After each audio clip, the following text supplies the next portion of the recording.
Hi there. So happy you've joined us for another informative edition of Jamaica Magazine. I'm Adrian Atkinson. Coming up in this half-hour journey, we'll continue to bring you up to date on what you need to know about the COVID-19 pandemic, plus how you can practice proper hygiene and social distancing to stay safe. Sit back and relax for these, plus other interesting features that can help you cope during this period of uncertainty. Let's take the trip.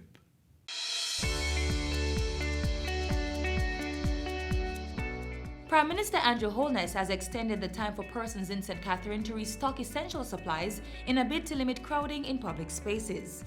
Wednesday, April 15 and Saturday, April 18 were announced as the first two restocking days, and the amendments are as follows. Persons 65 years and older, pregnant women, and the disabled will be permitted to conduct the essentials of life between 8 a.m. and 10 a.m.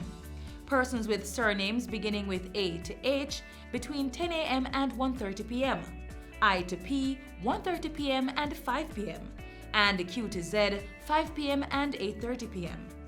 Businesses that provide these essential services will therefore be open at 8 a.m. and close at 8:30 p.m.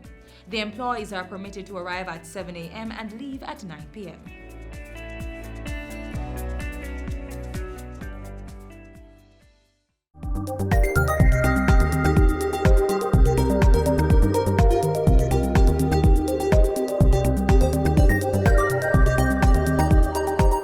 We have been told to cover our mouth and nose with a mask and to wash our hands and sanitize frequently while we keep a distance of 3 to 6 feet from persons around us.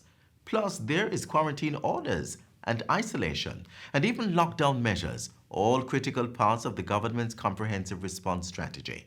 But they won't work if we do not take the measures seriously and adhere to rules and guidelines laid out to prevent the spread of COVID-19. Let's learn more. I want to place on your screen a matrix so that you can have an appreciation of what could be the outcomes if we go to any extreme. So, on the right of the matrix would be the public health policies that government could implement. And there is a spectrum. You could decide that we're not going to do anything and allow the disease to spread, and hopefully the population will get immunity. Or we're going to put in the strongest control measures and slow down the spread of the disease. At the bottom of the matrix, we have the possible range of economic policies.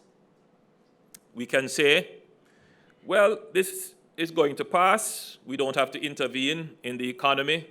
If people lose some income, well, they have to depend on their savings, but the government is not going to take up its own, the resources that it has in reserves and spend. And we're not going to give any support to businesses. That's one set of economic policies that could be considered by the government, or the government could go to the extreme and say, we are going to go full in with all the resources that we have early in the game and try to have a counter-cyclical effect on what is happening. Now, clearly, if you take a lax approach to public health policy to say, let it happen, and you take a lax approach as well to your economic policy where it is weak and ineffective, then what you will have is a catastrophe. You will have your economy collapse, and it will be a prolonged collapse of your economy. If you go with a very strong economic response, but at the same time have a weak public health response, then you will have some growth, but it will be weak, and it will not be sustained, because you will constantly have the health problem affecting your economy. And if you go with a very strong health response, but a weak and ineffective economic response, you will still have a weak and slow economic recovery. So you can't go with the extremes on either. You really have to do the extremes on both. That is the best solution.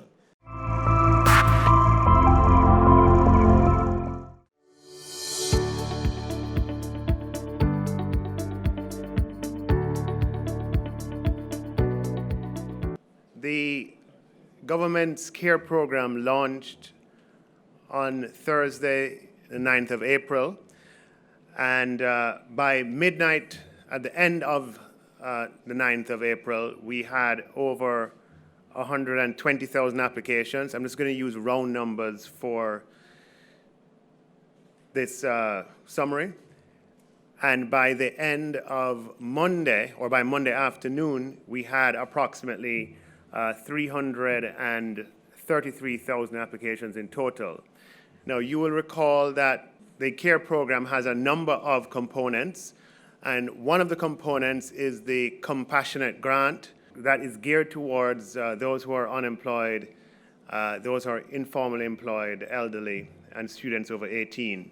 And for the compassionate grant program, by yesterday afternoon, we would have had about approximately 277,000 applications. For the Set Cash program, which is a program designed to cater to those who would have lost their employment after the 10th of March, we had approximately just under 47,000 applications as at the end of yesterday.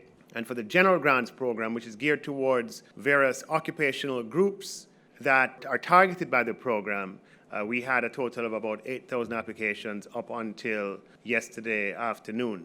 An application is successfully made once the TRN that is provided matches with the date of birth provided and the name provided, and all three of those variables are consistent with what Tax Administration Jamaica has on its database.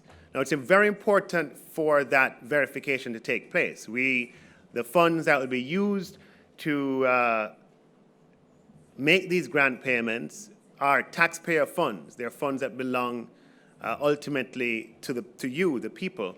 And it is very important that before someone can be eligible, we have to ensure that that TRN is a valid TRN. Now, there are persons, so when we say that we have had 333,000 applications up until yesterday afternoon, what we mean is that we have had 333,000 persons apply where their TRN matches their date of birth and matches their name.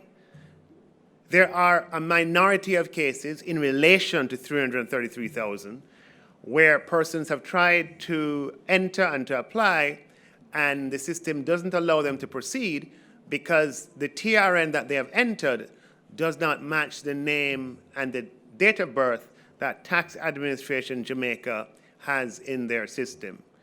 The only way around that is to make a call to Tax Administration Jamaica and try to have that rectified. A confirmation number is issued for all of the components of the CARE program, and that is sent by text to the mobile number that is provided or by email to the email address that is provided. That reference number or confirmation number is a very important number and should be retained by applicants because it can be used to track the progress of applications through the website or for claiming the benefit if the benefit is to be claimed at a remittance outlet. Once eligibility is established and verification is completed, payment will be remitted to the remittance company, and to collect that payment, the applicant will have to provide to the remittance company a photo identification in the name of the applicant. They will need to be able to recall their TRN, and they will also have to provide the reference number that is sent electronically on confirmation of receipt of their application. With respect to the Set Cash grant, the Set Cash grant is for any person who lost their employment after the 10th of March, provided that that can be verified. The verification process will require the employers in those sectors to upload electronically a P45 form that verifies the persons who have been laid off, and that is very, very important. With respect to the general grants, the application is accepted once the TRN and the date of birth and the name are consistent with what Taxation Jamaica or Tax Administration Jamaica has on its database, and payment would be facilitated or made once the applicant's TRN is among the TRNs provided by the particular regulatory or registration authority that evidences that that person actually is in the occupation that they have applied in. The CARE application is an independent process, and then we'll have an independent database provided by Tourism Product Development Company, and there'll be a check between the TRNs in the application and the TRNs listed in the registrations, and those for which there's a match, that verification will have been confirmed and a recommendation for payment made. The same is true of taxi PPV licensees. The Transport Authority will be providing the database against which verification will be made, and that will precede recommendations for payment. The same is true for the occupational groups for which parish councils are the licensees. The parish council will be providing the list of TRNs for persons who occupy the occupations of barbers and hairdressers and market vendors and many other occupation groups that are specified on the website and in the brochure. And once those lists are provided, again, there will be a cross-reference between the applications for the general grant and the TRN that appears on those lists provided by the parish council. And once there is a match, again, then the recommendation for payment will be made.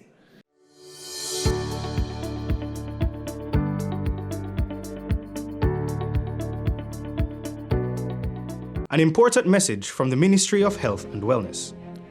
What to do if you think you have been exposed or are experiencing signs and symptoms of COVID-19. Immediately call 888-1-LOVE. That's 888-663-5683. In addition, you should stay at home. Don't go to work, school, or any public place. Do not use public transport, and avoid visitors to your home. You may need to do this for up to 14 days to reduce the spread of the infection. A message from the Ministry of Health and Wellness. Everywhere hand washing and hand sanitizing are being encouraged before and after handling items we come in contact with, especially out in the public space.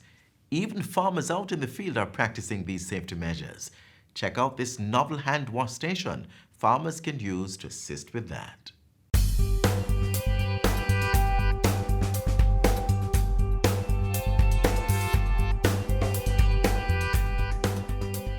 Based on laws imposed by the United States, Jamaican farmers are required to be certified under the Food Safety Modernization Act, as well as the Global Good Agricultural Practices Global GAP, if they want to export to that country. Given this development, the Rural Agricultural Development Authority RADA saw the need to introduce a hand wash station for farmers. It's part of the measures to assist local growers improve sanitation on their farms and fulfill one criteria for export certification. The concept behind this is just a little bit different. Usually other hand wash stations will have a gravity-fed system, but what we've done, we have incorporated a system that was developed here locally several years now, where we used the pump and spray that was introduced some time ago. Although it was introduced for the same concept in terms of showing and things like that, we have used the features of the pump and spray to add a little bit more dynamics to our presentation here, where you have a pressurized system. So that calls for a person's self. One person can actually wash their hands here without assistance from somebody else. So you'd go there without contaminating that water source that you have. This hand wash station is not only affordable, it is also easy to assemble. All you need is an iron trolley, 3 oil kegs, a pump and spray instrument, and some PVC pipes and fittings. From there, at a local welder, we modify the trolley, and in a way that we could install the kegs. So here we have the trolley, and we weld the handles, so it would be able to hold the keg steadily. And this is a pump and spray that we can get locally. So how it works is that a farmer or anybody who is working in the field would come by the wash station. He would get some soap on his hand, okay, and he would pump. He would pump the system. The system, the pair would pressurize the bottle, and in return, here will displace the water, and the water comes up, and then the farmer would wash. After washing, the farmer wouldn't have to touch anything to contaminate his hands. He would just move over to the hand towel and dry his hands. It was good. I enjoyed doing it. It wasn't hard at all. It was just easy. Just put my foot and pump it. Water just come up, and I wash my hands. The effects of not having a hand wash station, well, it's really more for safety as it relates to you, the farmer, because what RADA's mandate is also about is to educate farmers on best practices as it relates to agriculture, and the farmer's safety is a part of the best practices that we are trying to encourage out there. The team also successfully designed a water pump made using a weed hacker, which can fill a 50-gallon drum in 5 minutes. This waka can be used for more than one purpose. So a farmer can have a waka but need a water pump, cannot afford a water pump. Now what the farmer can do is just easily retrofit the waka and a pump, merge them together so that you can have a water pump and a waka. So at times, whenever the farmer need a waka, we just remove the pump and put on the waka section.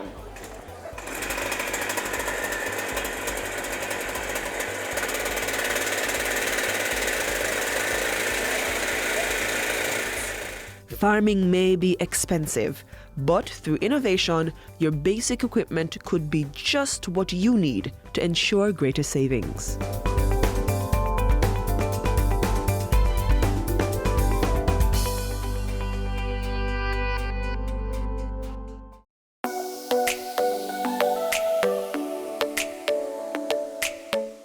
To properly carry out a hand rub, apply a palmful of the product in your cupped hand, covering all surfaces. Rub your hands palm to palm. Rub your right palm over the back of your left hand with interlaced fingers and vice versa. Rub your hands palm to palm with fingers interlaced. Rub the back of your fingers to opposing palms with fingers interlocked. Rotationally rub backwards and forwards the clasped fingers of your right hand in your left palm and vice versa. Once your hands are dry, they are now safe.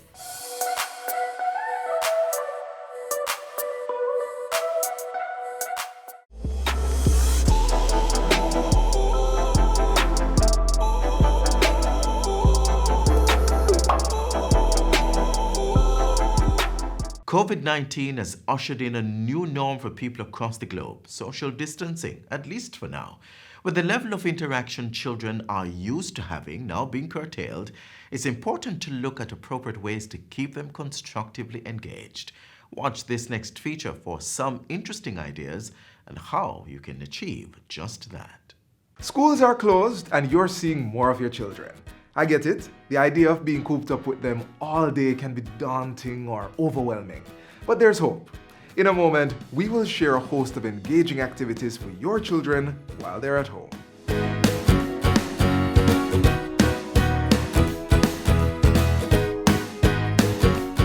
Structure and regularity are good remedies for manufacturing calmness in times of distress. So here's a structure for a child. Let's start with creating a schedule that lays out time for study, chores, eating, of course, fun activities, and downtime.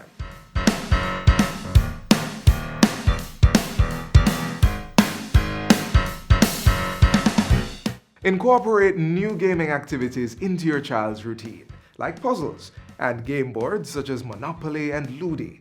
Charades and ABC Fast and Slow, Chinese Skip and Jump Ropes are also entertaining games that have the added benefit of getting them moving so that they're exercising without even realizing it.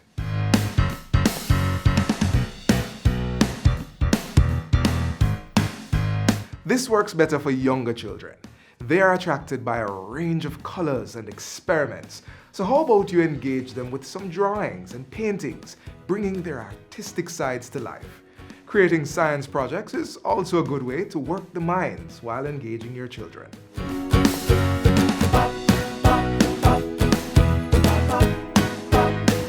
Music is perfect to get the young ones up and engaged. Plus, there are many studies suggesting that learning music helps children with their academics. Some musical games to explore include karaoke, musical chairs, and musical trivia. This is also a good way to teach them about their rich musical heritage.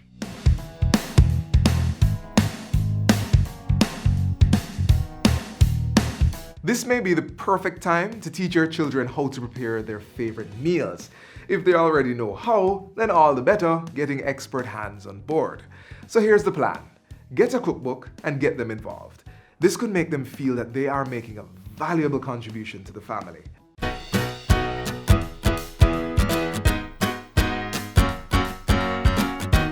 As a parent, you'd already know the value in exercise and working out, so how about encouraging your children to create a workout routine, do some yoga or dance routine, and keep them moving.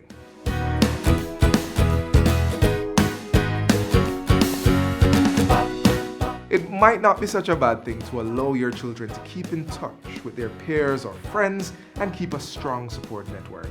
If they wish to call or text friends and families, let them do so. Just monitor them. Socializing helps to regulate your mood and stay grounded, and that's as true for children as it is for adults. Some of these activities require the involvement of a responsible adult, but for those that do not, monitoring is still important for safety.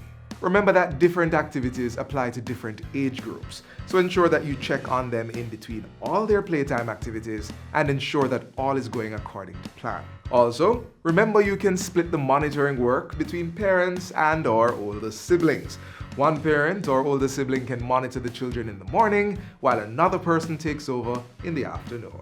With that said, all the best.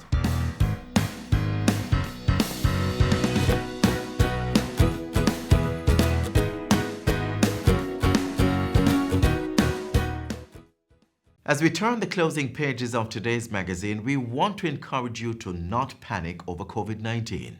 Stay calm and follow the safety precautions so you can stay healthy.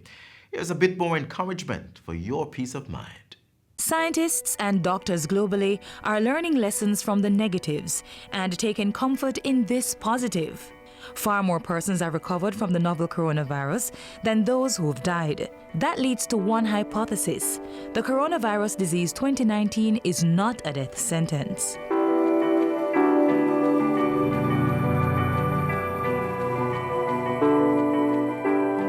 Globally, we have heard that thousands of COVID-19 patients have recovered from the virus and a smaller number have died. Unfortunately, on Wednesday, March 18, Jamaica recorded its first COVID-19 related death.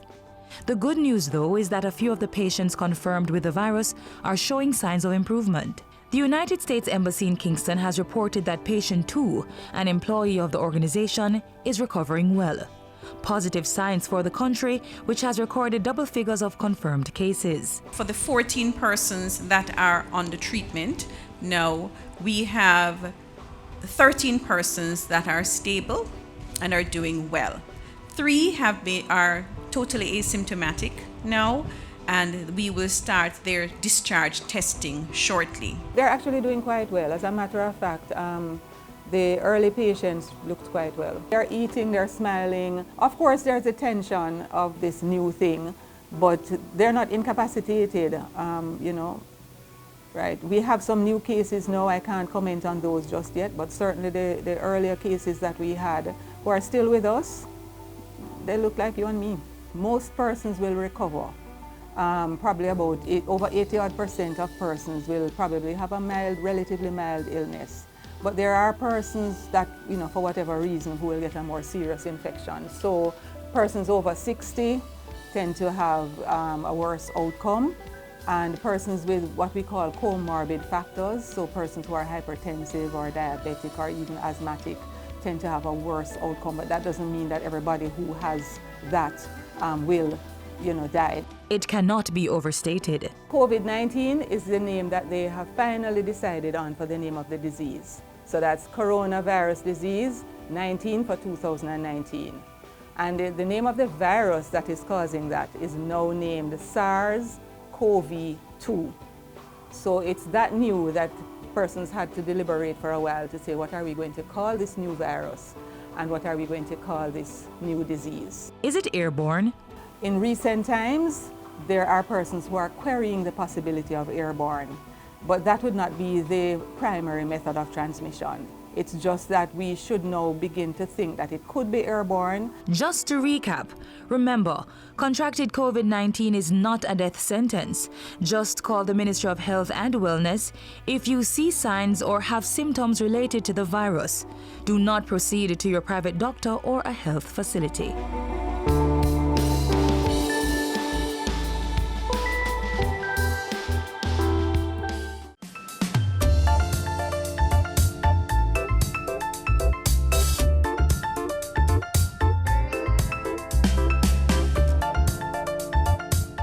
We've come to the end of our half-hour journey. Be sure to join us again tomorrow for another informative edition of Jamaica Magazine. Until then, continue to watch these and other programs by logging on to our website, jis.gov.jm, or subscribe to our YouTube channel. You may also find us on all the major social media platforms and through our mobile app that's Android and iOS compatible. On behalf of the entire production team, I'm Adrian Atkinson, urging you to practice proper hygiene and social distancing so we can all get to the end of this COVID-19 pandemic in good health. Do take care.